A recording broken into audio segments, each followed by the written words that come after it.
I can't even tell you how hard it is to leave behind the books that are not on next month's TBR. Like, I know that I cannot add any more than I have right here, but still, it feels like I'm never going to read them if I don't read them next month, which is probably my ADD, but it is what it is. Anyways, here are the books that made the cut for next month's TBR. I'm very confident that it's going to be a high rated reading month.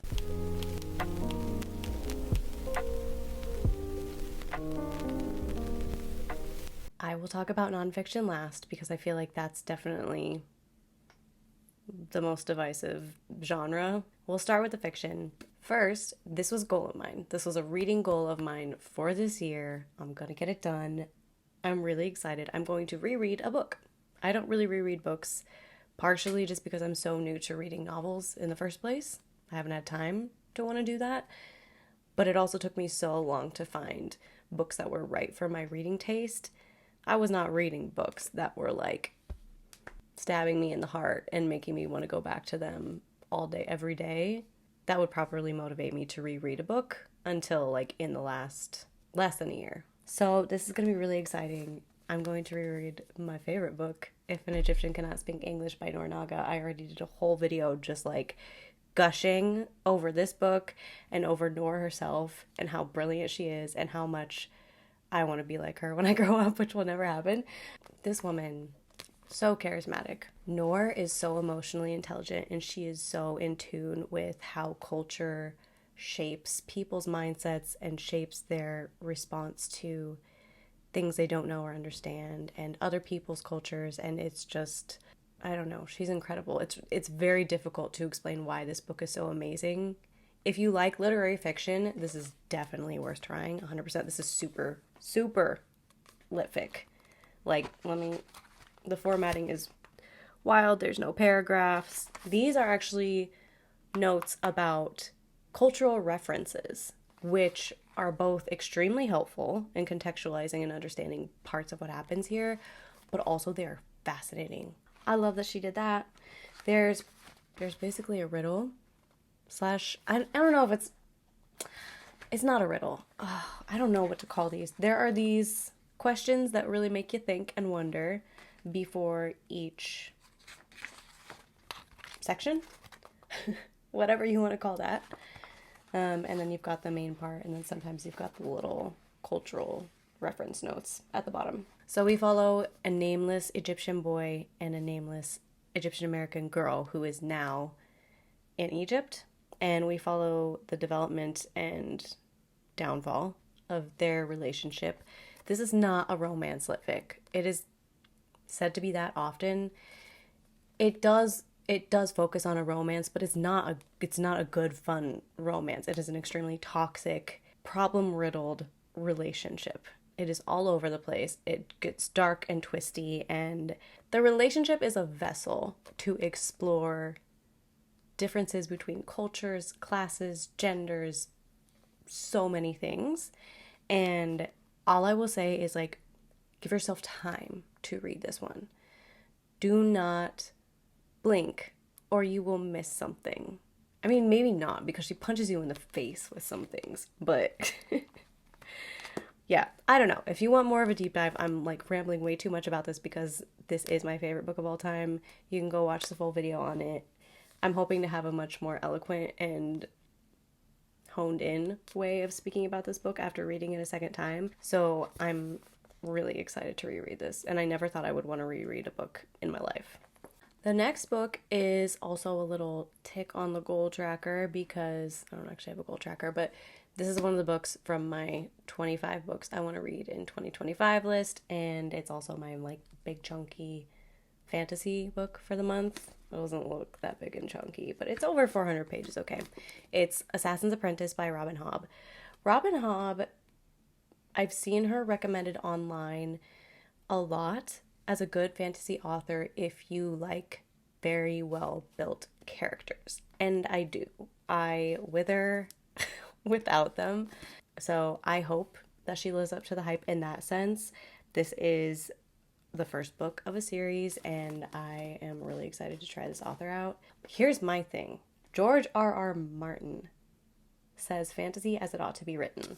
This just sounds very promising. So we're following the bastard son of the king, who is raised by the king's stableman. And the only person who pays this kid attention, apparently, is a different king.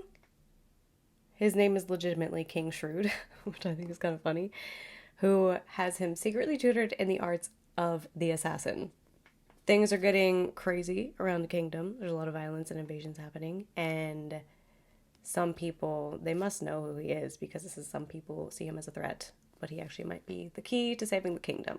It just sounds like a whole lot of really classic and well-loved fantasy tropes rolled into one, and you know, you don't have to be original. You just have to be good at the execution and give the people the characters that they want. I'm really hoping to love this author because I want to find fantasy authors with tons and tons of books where I can just have like a lifetime supply of stories from the same person. This one is scary, even though I know for sure I'm gonna love it. This is still intimidating. Wow, Pierce Brown really made a jump here. This is almost 800 pages. Like, what happened? What happened? The last one was maybe 2/3 the size of this one. Maybe. So this is the second... God, this series is so confusing to explain. It's the second book of the trilogy. The whole series, the whole saga is... Okay, until recently, everybody's been saying there are the first 3 books, the Red Rising trilogy, and then the second 3 books. This is the second of those. But now he's doing a final book, which is the 7th book. So I don't know if that falls into the second trilogy or if it's kind of a standalone at the end. Who the heck knows? He is a constantly evolving author, I guess. But in short, this is book 5 of the Red Rising series. For those of you who do not know, Red Rising is my favorite book aside from If an Egyptian Cannot Speak English. It's technically sci-fi. It is technically a space opera. No, I'm like, it is very much a space opera, but it reads more like a fantasy book, and it's one that has been received well by people who don't typically like sci-fi. It's a very fast-paced, action-packed book with a lot of characters. It's fun. Like, it's dramatic and dark and all over the place, but it's also fun, and there's a character for everybody in here. So basically the first part of the trilogy was following the main character Darrow in his attempt to take down the 1% of society. After things played out how they played out in the first 3 books, this is really hard to say without spoiling anything, this is like years later, following the aftermath of what they all tried to achieve in the first 3 books and how they're trying to deal with all of that. You have some of the same characters like Darrow. The first series is only Darrow's point of view. The second series is multiple points of view, one of which is Darrow, and they even bring in like characters that are connected to people that you loved in the first trilogy. Like, it's so good. It's so good. So who knows what's gonna happen in this book. Everybody was wilding out in the last book.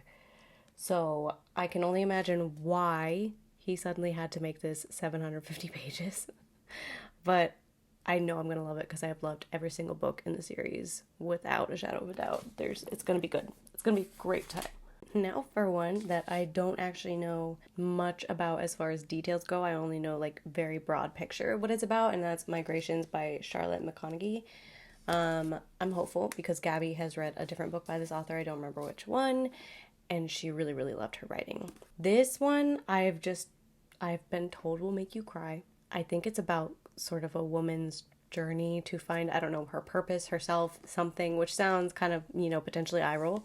But basically, this is a world where a lot of the animals have gone extinct. And this woman I think she decides to follow some birds in their migration. She's on a boat, I believe, near the Antarctic. Is there a blurb? Kidding. She starts in Greenland. Yes, she convinces a captain to let her go with him on his ship. There's an eccentric crew. They're following these birds to lead them to fish. But there's like a very emotional side to this where there's, you know, deeper meaning and everything.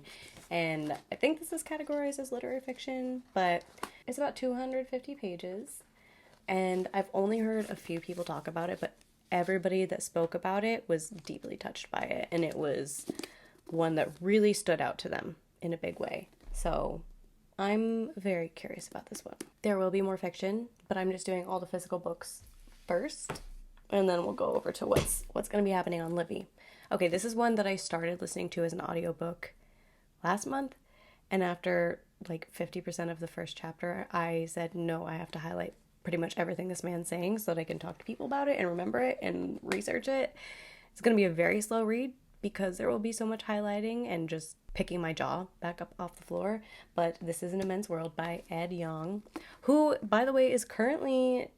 he's like on tour doing discussions about the subject of this book. Like, he's coming to where I live soon, and it's like a free event, and you can just go listen to him talk about this. So if this book sounds interesting, maybe go to his website if you feel like you would want to listen to him talk about this in person.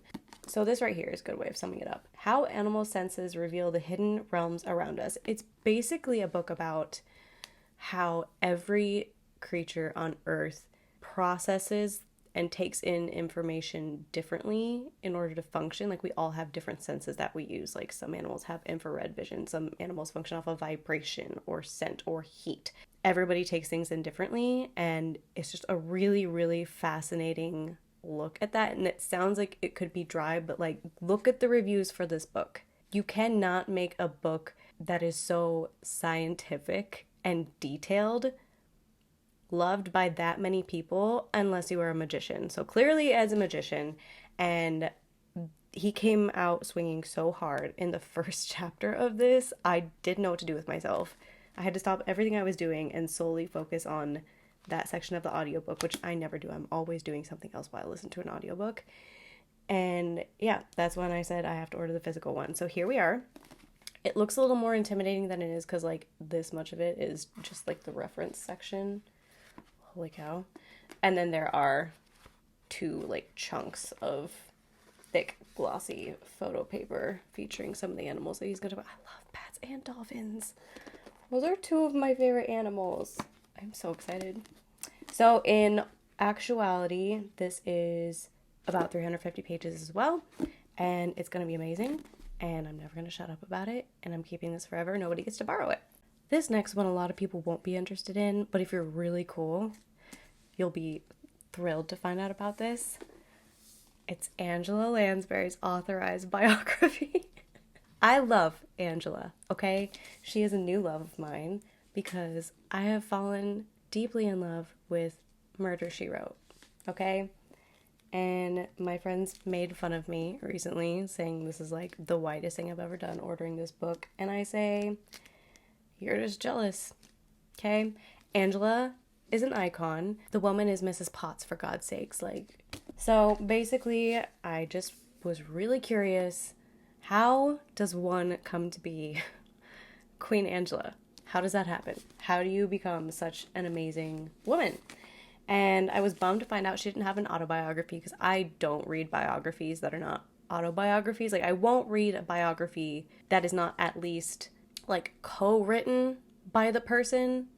I just don't trust anything that anybody has to say about somebody else's life without those words coming directly from that person's mouth, and therefore, like, I just won't do it. So I was absolutely thrilled to find out that Angela was very, very, very heavily involved in the writing of this and was working with this author the entire time, through and through. Everything that is in here is approved by Angela.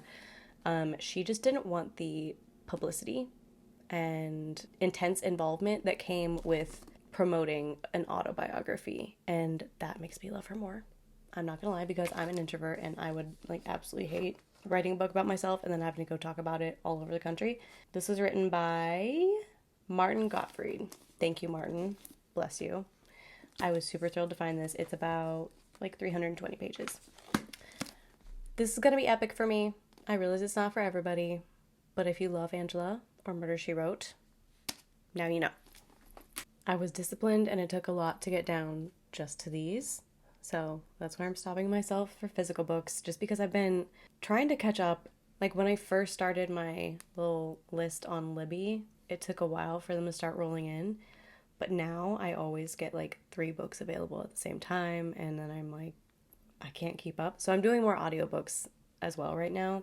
So in theory, what will be available sometime in April is James by Percival Everett. I feel like I don't even really need to talk about that one. It's an award-winning book.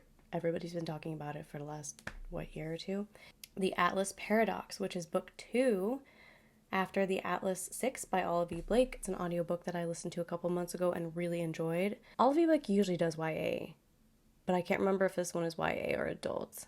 It's about 6 magical people who basically are taken on to have access to the secret and gate-kept Library of Alexandria, but in exchange they have to take on the security of said library, and they all have their own motives for being there and their own skills, magical skills and talents, and they're all there for a different reason. There's a lot of drama, petty and large scale.